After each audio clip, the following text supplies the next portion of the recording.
हम जब भी जाते हैं मांगने की बात ही करते हैं ना जी। आज तक मैंने तो नहीं सुना कि 73 साल में हमने कुछ कभी देने की बात की हो। सर यूएई के अंदर इंडियन इन्फ्लुएंस इतना ज्यादा है कि आप तसव्वुर नहीं कर सकते। सूरत बड़ी खराब हो रही है रिजवान रईस साहब। जो बाहर लोग जो रेमिटेंसेज हमें आते थे ना सिर्फ वो रुके हैं बल्कि बेरोजगार होकर लोग जो है वहां से आ रहे हैं।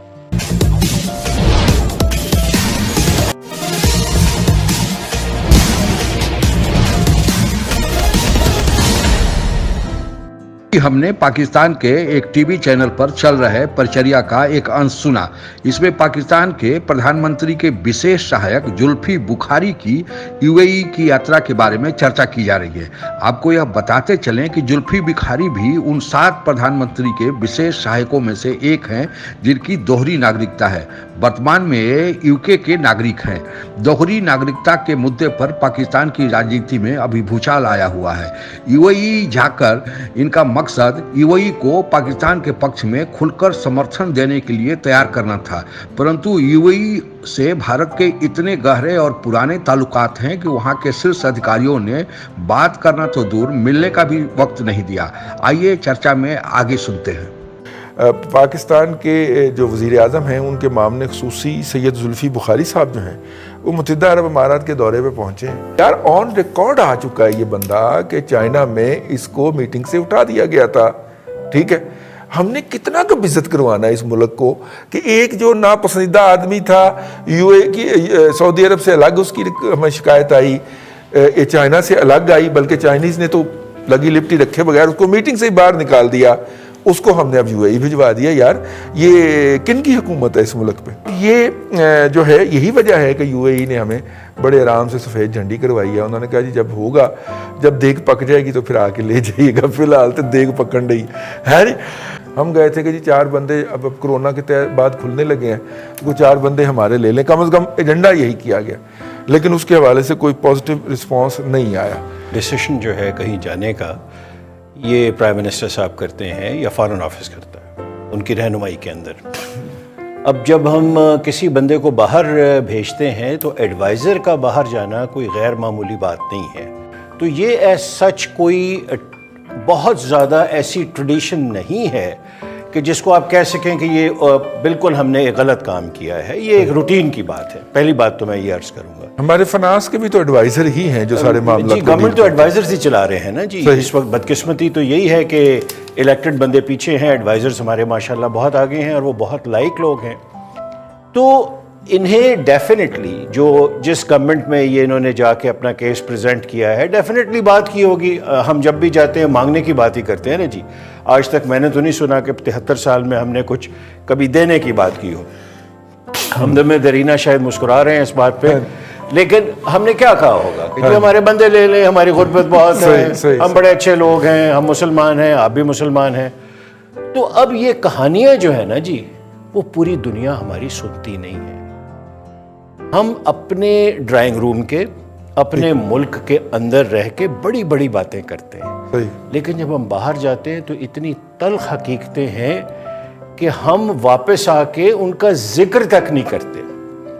आप फरमा रहे हैं कि गवर्नमेंट में गए हैं, गवर्नमेंट जो है यूएई की उसने इनकी बात नहीं मानी, तो यही लगता चले। और मैं ये समझता हूँ ये बात आप जो फरमा रहे हैं ये हकीकत के नज़दीक होगी। सर यूएई के अंदर इंडियन इन्फ्लुएंस इतना ज़्यादा है कि आप तसव्वुर नहीं कर सकते। यहाँ कोई बंदा बात नहीं करता। यूएई की bilateral trade with India, UAE के जो वहाँ उनके रूल्स एंड रेगुलेशंस हैं उसके अंदर इंडियंस को जिस तरह फौकियत दी जाती है, उन्होंने सरकारी लेवल के ऊपर मंदिर बनवा के दिया है इंडियंस को। मैं यूएई की अर्ज कर रहा हूँ। उन्होंने एक पब्लिक पहली बार यूएई के अंदर हुआ है कि इंडियन प्राइम मिनिस्टर के लिए उन्होंने जलसा अरेंज करके दिया है। अब अर्ज ये है कि वो इंडिया के साथ बहुत थिक हैं और एडवाइजर लेवल का बंदा उस रिलेशनशिप को इंडिया के साथ के यूएई वर्सेस इंडियन रिलेशनशिप पे कोई असर नहीं डाल सकता। इनसिग्निफिकेंट है। हाँ, हमारे लिए वो 2-4 मजदूर और चले जाएं, 5-6 बंदे और हमारे जो क्रेन ऑपरेट करते हैं वो चले जाएं, वो बिल्कुल एक अलग बात। बिल्कुल ठीक। बिल्कुल ठीक है। अभी जाहिर है कि एडवाइजर लेवल का बंदा अगर असर नहीं डाल सकता। अगर एक इजाज़त दें मैं अर्ज करूं, एक अगर इजाज़त आपकी प्लीज। तरफ से। यूएई की एक शहजादी ने पाकिस्तान के हक में ट्वीट किया था, जी जी जी जी, बहुत मशहूर हुआ, यहाँ अखबारों में हो आया। ठीक है सर। उसने सर 5वें दिन इंडियन तमाम लीडरशिप की तारीफ की। मैंने वो ट्वीट खुद पढ़ी है और उसने कहा कि I am proud of Indian leadership. ठीक। और उनके हिस्टोरिकल पर्सपेक्टिव में जो लीडरशिप थी उसके मुतालिक उसने कहा कि मैं उन्हें फॉलो करती हूँ। ठीक। तो ये सर हकीकत है, ये हकीकत है। हम सिर्फ पहले ट्वीट को लेके दौड़ पड़े। वैसे सोशल मीडिया के ऊपर फोटोशॉप का भी बहुत ज़्यादा जो है वो दौरा है तो और हम तो उसको भुगतते रहते हैं। भट्टी साहब की तरफ चलते हैं। अब इसकी वजह क्या है? क्या वो तवक्कुआत हैं जो उन ममालिक ने हमसे हमारी नई क़यादत से वाबस्ता की थी, क्या उनको मायूसी हुई, या फिर इंडिया के हवाले से जो मामलात चले थे कश्मीर के ऊपर और जिस तरह से इन्होंने OIC के अंदर किया था, उसके वो बुनियादी वजह है।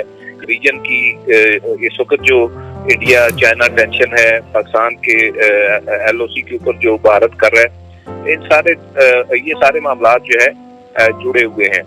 ममालिक के अंदर बाहमी दिलचस्पी और मफादात होते हैं, और ये जो हम कार्ड इस्तेमाल करते हैं इस्लामिक पैनल वाला, ये अब कुछ ज्यादा मौसर नहीं रह गया।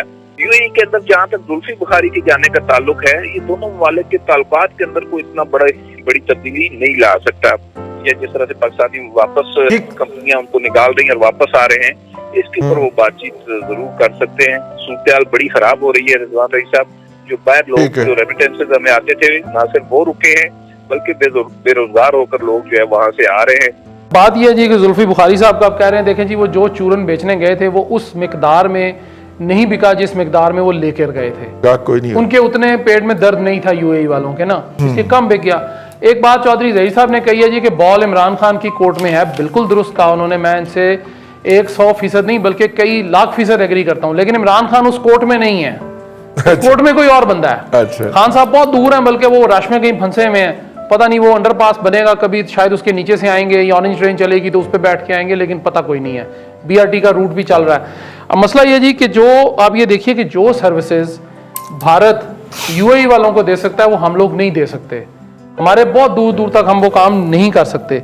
और तीसरी बात ये है रईस साहब कि अगर हमारे कुछ लोग प्राइवेटली करते भी रहते जी, करते होंगे, मैं नहीं कहता, लेकिन हम लोग ऑफिशियली नहीं कर सकते जिस तरह इंडिया ऑफिशियली करता है सारा कुछ। उनकी तजारत भी बहुत ज्यादा है हमारे से, उनके वहाँ पे जो है इकोनॉमिक जो होते हैं उनके कल्चरल रिलेशन मफादात हैं वो बहुत ज्यादा हैं। अपना ख्याल रखिएगा। अल्लाह हाफ़िज़। आपने जो चर्चा में सुना उससे अंदाजा लगा लिया होगा कि भारत का यूएई पर कितना प्रभाव है। यूएई, यूनाइटेड अरब एमिरेट्स और भारत के संबंध बहुत ही पुराने और गहरे रहे हैं, परंतु नरेंद्र मोदी की सरकार आने के बाद इन संबंधों में और प्रगाढ़ता और गहराई आई है।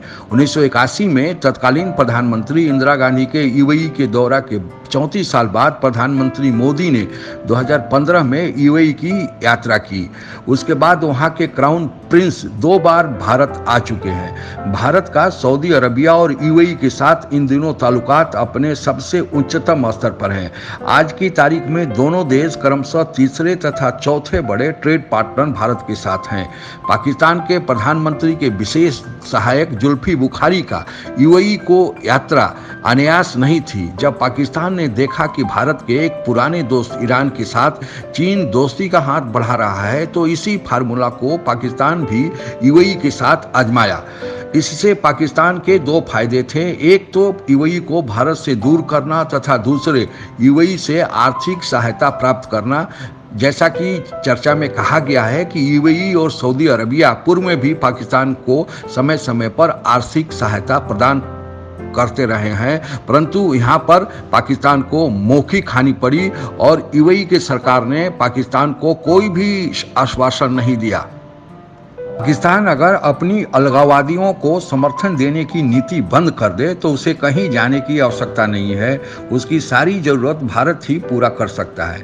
पर पाकिस्तान को यह कब समझ आएगा यह तो वक्त ही बताएगा। आप अगर हमसे जुड़ा रहना चाहते हैं तो कृपया मेरे चैनल को सब्सक्राइब करें तथा बेल आइकन भी दबा दें ताकि जब भी कोई नया वीडियो मेरे द्वारा डाला जाए तो उसकी सूचना आप तक तुरंत पहुंच जाए। धन्यवाद। जय हिंद।